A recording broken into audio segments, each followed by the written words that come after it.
guys and welcome back to my YouTube channel. This is me बरखा साहनी और मैं आ गई हूँ एक नई वीडियो के साथ। आज की इस वीडियो में मैं आपको प्रोवाइड करने वाली हूँ 40 days strategy for business studies class 12 board exams.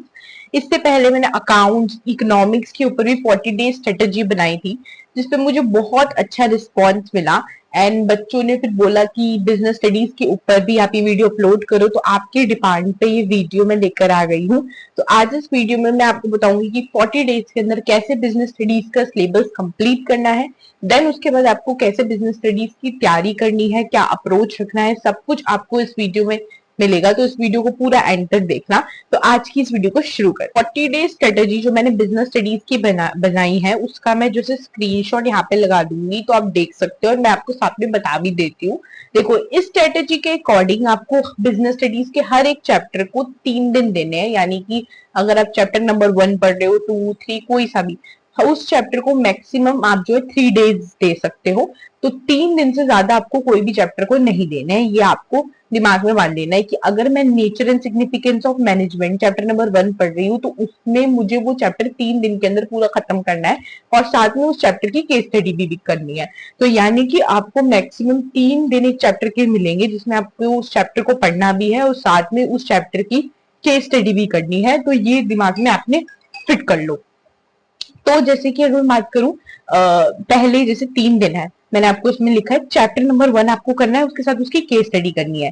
Then उसके बाद नेक्स्ट 3 डेज में चैप्टर नंबर 2 करना है, फिर उसके साथ उसकी केस स्टडी करनी है। फिर उसके नेक्स्ट 3 डेज में चैप्टर नंबर 3 करना है, उसके साथ उसकी केस स्टडी करनी है। ऐसे ही जब आपने 3 चैप्टर कर लिए, उसके बाद मैं आपको एक दिन दूंगी जहां पे आप तीनों चैप्टर का रिवीजन करोगे।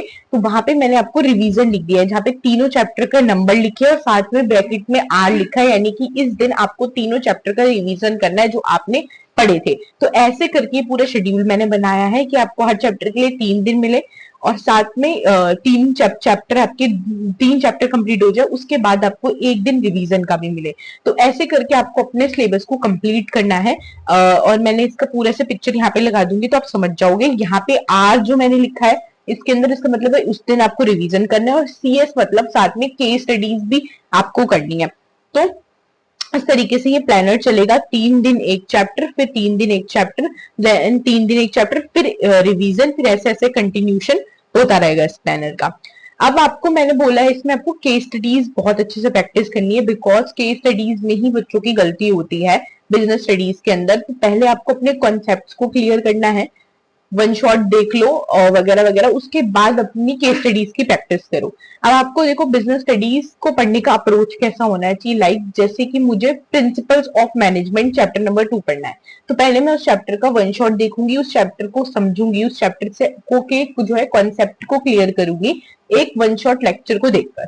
जो भी वन शॉट लेक्चर आप सर्च करो, जो आपको अच्छा लगे वो वाला खोल के देख लो, कोई स्पेसिफिक जरूरी नहीं है। देखो, जिसका अच्छा लग रहा है उसका देख लो, रजत सर, सुनील पांडा सर, CS पायल पोपी मैम, बहुत सारे और अदर क्रिएटर्स भी हैं, तो उनका भी देख सकते हो जिनका आपको अच्छे से समझ आता है।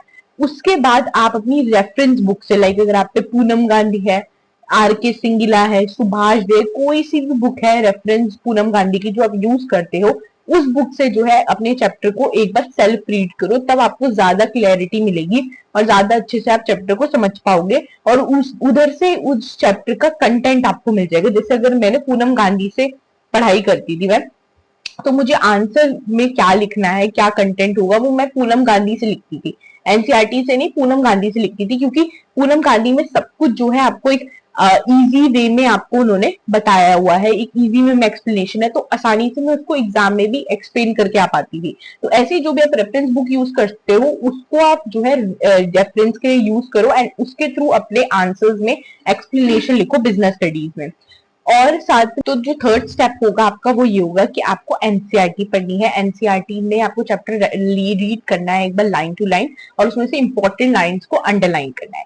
तो देखो, आपने वन शॉट देख लिया, रेफरेंस बुक से चैप्टर को रीड करके समझ लिया, वहां से आप एक्सप्लेनेशन भी लिखोगे चैप्टर का, और साथ में जो की वर्ड्स है, की पॉइंट्स के लिए आपने NCERT पढ़ ली, तो ऐसे आपकी बिजनेस स्टडीज बहुत अच्छे से प्रिपेयर हो जाएगी। तो की वर्ड्स हो गई या फिर जो हेड पॉइंट्स है वो आप NCERT से लर्न करो, एंड एक्सप्लेनेशन के लिए इजी लाइक एक्सप्लेनेशन के लिए पूनम गांधी ऐसी रेफरेंस बुक का यूज करो।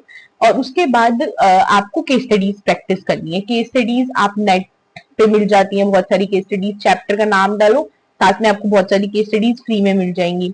या फिर आप सीबीएसई गाइड ऐप से पेपर्स निकाल सकते हो, प्रीवियस ईयर पेपर्स, उसमें आपको केस स्टडीज मिल जाएंगी।